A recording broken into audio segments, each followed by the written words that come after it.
Hello dear teacher, my name is Rodrigo Perez and now I will tell you how was my experience.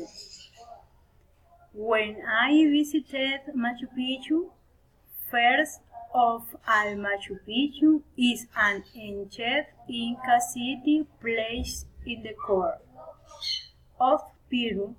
To arrive to the city there are a lot of ruins and each one has a different civilization. I took a bus from Lima and in 4 hours I was 12.